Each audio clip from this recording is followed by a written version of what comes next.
ఒకవేళ పెళ్లి చేసుకోవాల్సి వచ్చిందే అనుకోండి, అప్పుడైనా మగవాణిగా చేసుకోవాల్సింది. సారీ, నాకు పెళ్ళయింది.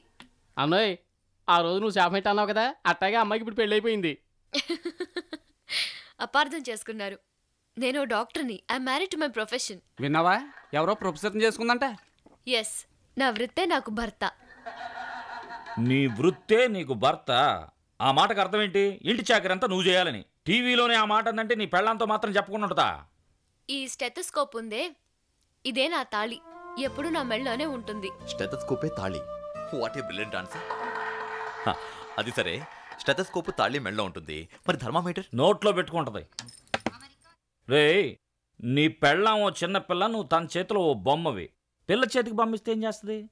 ఎక్కడంటే ఎక్కడ ఇసిరేస్తుంది, కాలుతో ఇష్టం వచ్చిన తాంతది, అదే చేస్తుంది. ఇప్పుడు తన చేతిలో కొత్త బొమ్మను పెట్టావనుకో, నిన్ను వదిలేస్తుంది. చేతికి ఒక కొత్త బొమ్మను తెచ్చివు.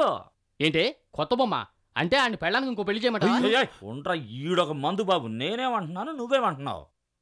ప్రేమించి పెళ్లి చేసుకున్నావు గనక నీ పెళ్ళానికి నచ్చ చెప్పు, గిచ్చి చెప్పు, లైన్లోకి తెచ్చుకొని కడుపు చేసే పిచ్చ లాజిక్ కదా. పనికి రాని లాజిక్. ఆవిడ పెళ్ళంతో మాటలేవో అని అడుగుతుంటే కడుపు ఏం చేస్తాడు? తన పక్కన నించోడానికి భయంగా ఉందన్నా. భయంగా ఉంటే బ్రాందీ కొట్టుకుపోయి 2 లార్జ్ చేసుకుని పోరా ఇంటికి. ఏండు అనేది? బ్రాందీ తాగితే భయం పోతుందా? మరేమనుకున్నా, పెద్దోళ్ళు ఊరికే అన్నారటే భయభ్రాంతిలని.